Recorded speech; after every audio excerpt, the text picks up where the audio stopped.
Adobe FrameMaker is a document processor designed for writing and editing large or complex documents, including structured documents. It is produced by Adobe. FrameMaker maintains a strong following among professional technical writers. Overview: FrameMaker became an Adobe product in 1995 when Adobe purchased Frame Technology Corporation. Adobe added SGML support, which eventually morphed into today's XML support. In April 2004, Adobe stopped supporting FrameMaker for the Macintosh. This reinvigorated rumors surfacing in 2001 that product development and support for FrameMaker were being wound down. Adobe denied these rumors in 2001, later releasing FrameMaker 8 at the end of July 2007, FrameMaker 9 in 2009, FrameMaker 10 in 2011, FrameMaker 11 in 2012. FrameMaker 12 in 2014, and FrameMaker 2015 in June 2015. FrameMaker has two ways of approaching documents, structured and unstructured. Structured FrameMaker is used to achieve consistency in documentation within industries such as aerospace, where several models of the same complex product exist, or pharmaceuticals, where translation and standardization are important requirements in communications about products. Structured FrameMaker uses SGML and XML concepts. The author works with an EDD, which is a FrameMaker-specific DTD. The EDD defines the structure of a document where meaningful units are designated as elements nested in each other depending on their relationships, and where the formatting of these elements is based on their contexts. Attributes or metadata can be added to these elements and used for single-source publishing or for filtering elements during the output processes. The author can view the conditions and contexts in a tree-like structure derived from the grammar or as formatted in a typical final output form. Unstructured FrameMaker uses tagged paragraphs without any imposed logical structure, except that expressed by the author unregistered trademark concept, topic organization, and the formatting supplied by paragraph tags. When a user opens a structured file in unstructured FrameMaker, the structure is lost. MIF. MIF is a markup language that functions as a companion to FrameMaker. The purpose of MIF is to represent FrameMaker documents in a relatively simple, ASCII-based format, which can be produced or understood by other software systems and also by humans. Any document that can be created interactively in FrameMaker can also be represented, exactly and completely, in MIF. All versions of FrameMaker can export documents in MIF, and can also read MIF documents, including documents created by an earlier version or by another program.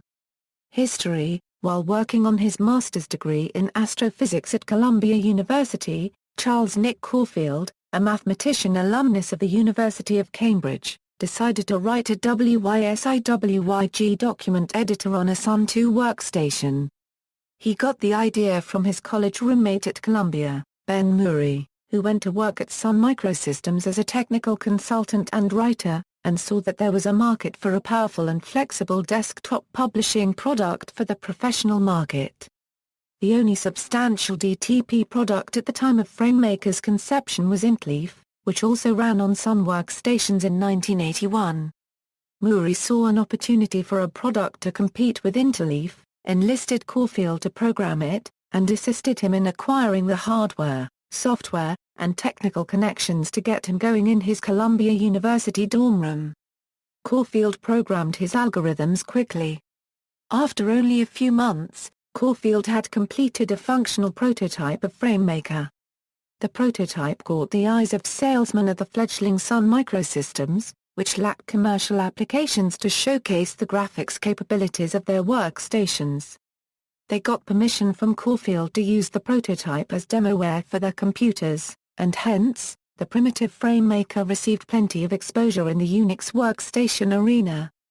Steve Kirsch saw the demo and realized the potential of the product. Kirsch used the money he earned from Mouse Systems to fund a startup company, Frame Technology Corporation, to commercialize the software. Caulfield chose to sue Murray for release of rights to the software so they could more easily obtain additional investment capital with Kirsch. Murray had little means to fight a lengthy and expensive lawsuit with Caulfield and his new business partners, and he chose to release his rights to FrameMaker and move on. Originally written for Sun OS on Sun machines, FrameMaker was a popular technical writing tool, and the company was profitable early on. Because of the flourishing desktop publishing market on the Apple Macintosh, the software was ported to the Mac as its second platform. In the early 1990s, a wave of Unix workstation vendors Apollo, Data General, MIPS, Motorola and Sonia provided funding to Frame Technology for an OEM version for their platforms. At the height of its success, FrameMaker ran on more than 13 Unix platforms, including Next Computer's NeXT-STEP and IBM's AIX operating systems. Your Next and AIX version of FrameMaker used display PostScript technology, whereas all other Unix versions used the X window system motif windowing environment. Sun Microsystems and AT&T were promoting the OpenLook GUI standard to win over motif, so Sun contracted Frame Technology to implement a version of FrameMaker on their PostScript-based news windowing system. The news version of FrameMaker was successfully released to those customers adopting the OpenLook standards. At this point, FrameMaker was considered an extraordinary product for its day, enabling authors to produce highly structured documents with relative ease, but also giving users a great deal of typographical control in a reasonably intuitive and totally WYSIWYG way. The output documents could be of very high typographical quality.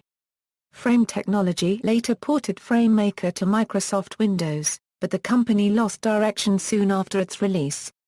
Up to this point, FrameMaker had been targeting a professional market for highly technical publications, such as the maintenance manuals for the Boeing 777 project, and licensed each copy for $2,500. But the Windows version brought the product to the $500 price range, which cannibalized its own non-Windows customer base.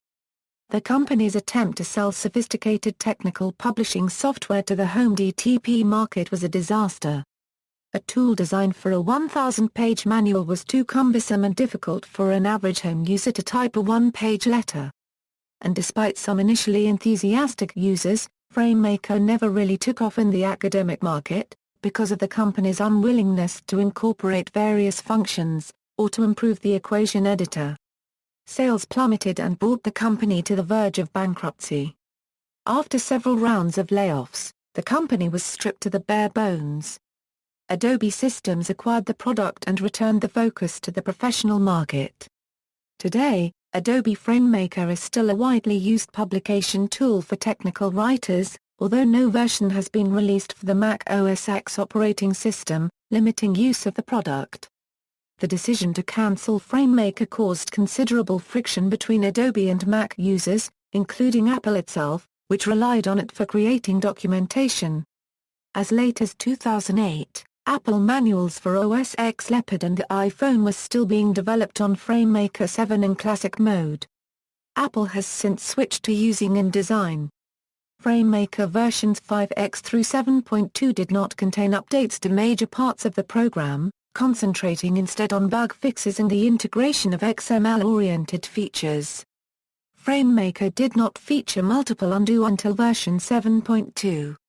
FrameMaker 8 introduced Unicode, Flash, 3D, and built-in DITA support. Platform support was Windows and Sun Solaris. FrameMaker 9 introduced a redesigned user interface and several enhancements, including full support for DITA, support for more media types, better PDF output, and enhanced WebDAV-based CMS integration. Platform support for Sun Solaris and Windows 2000 was dropped, leaving Windows XP and Windows Vista as the sole remaining platforms. FrameMaker 10 again refined the user interface and introduced several changes, including integration with content management systems via Inc. Documentum 6.5 with Service Pack 1 and Microsoft SharePoint Server 2007 with Service Pack 2. Alternatives and competition. There were several major competitors in the technical publishing market, such as Arbortext, Interleaf, and Coral Ventura.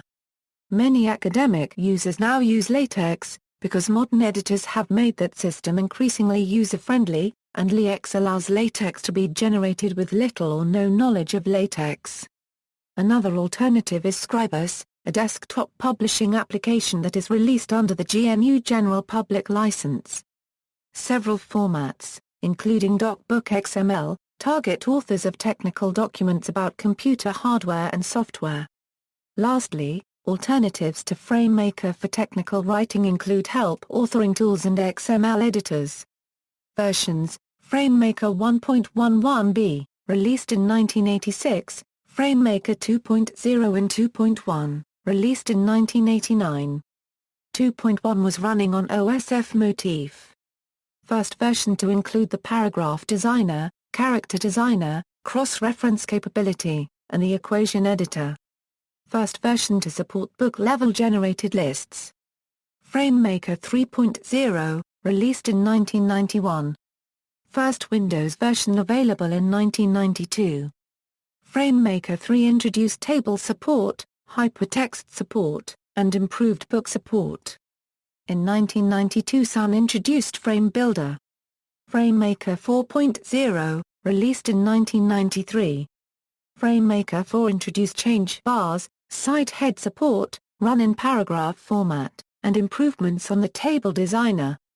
FrameMaker 5.0, 5.1, 5.1.2, version 5.1 was released in 1995, and 5.1.2 in 1996. FrameMaker 5 introduced online help, long file name support in Windows 95, all support, rudimentary save to HTML, and import text by reference.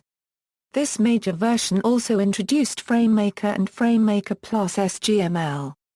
FrameMaker 5.5/5.5.6, released in 1997. FrameMaker 5.5 introduced drag-and-drop dialogues, first Japanese localized version with double byte support, mark support, color libraries, languages embedded into Paragraph Designer and Character Designer, and Table Designer now supports sorting by row or column. FrameMaker 5.5.6 Beta was also the only version to run on Linux, however there was never a final version released due to poor feedback from potential customers. It was also the last version available for IRIX. FrameMaker 6.0, released in 2000. FrameMaker 6.0 introduced completely rewritten user guide, book-wide find replace and spell check, introduced new and improved chapter book numbering system, compared document tool and bundled Quadrillay WebWorks publisher. FrameMaker 7.0, released in 2002. FrameMaker 7.0 introduced combined SGML and unstructured version, XML application support introduced, save as PDF fixed, tagged PDF support, improved running header-footer support, document info stored in XMP format. FrameMaker 7.0 was the last version to run on the Macintosh, HP UX and IBM AIX. FrameMaker 7.1, released in 2003. FrameMaker 7.1 was bundled with Distiller 6, and included more open-type fonts and can import Quark and PageMaker documents.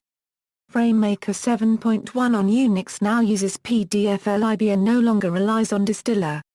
FrameMaker 7.1 is only released on Windows and Solaris. FrameMaker 7.2, released in 2005. FrameMaker 7.2 introduced multiple undo, and included an unsupported DITA application pack. It is bundled with WebWorks 8, and Distiller 7. In 2006 Adobe released officially supported FrameMaker 7.2 application packs for DITA and S1000D. FrameMaker 8, released in 2007. FrameMaker 8 introduced Unicode, Flash, 3D and built-in DITA support. A patch was released during November 2007 to fix a number of bugs and errors. FrameMaker 9, released in January 2009. FrameMaker 9 contains a brand new user interface and several productivity enhancements. New features included full support for DITA, importing comments from PDF, enhanced WebDAV-based CMS integration through native HTTP path support. FrameMaker 10, released in January 2011. FrameMaker 10 included changes such as DITA 1.2 support, DITA usability enhancements, author XML content, content management system support, scripting, automatically checking spelling, finding and changing overrides, using the table catalog, repeating the last operation, setting a poster, in videos, drag and drop editing, creating read-write rules, configuring the Maker.ni file, text drag and drop, background color and suppressing alerts. FrameMaker 11, released in July 2012. FrameMaker 11 included native XML code view, author view, XSLT 2.0 and XPATH 2.0 support, comprehensive DITA support, integration with popular content management systems, and enhanced video support. FrameMaker 12, released in January 2014. FrameMaker 12 included support for multi-channel multi-device publishing, support for MathML equations, integration with Adobe Experience Manager, simultaneous PDF-based reviews and authoring, smart catalogs, and out-of-the-box Dropbox integration. FrameMaker 2015 release, released June 2, 2015. FrameMaker 2015 release included full right-to-left language support for Hebrew and Arabic, a new PDF maker with 32-bit and 64-bit installers, out-of-the-box multi-channel, multi-device publishing, mobile app output, and many more features. References. See also, Maker interchange format, comparison of word processors. External links, Adobe FrameMaker official page, element descriptions in structured FrameMaker 10 using element descriptions to cut down writers unregistered trademark training costs and efforts. FrameUsers.com FrameMaker users largest online reference site and community, history of FrameMaker, Adobe FrameMaker online forum.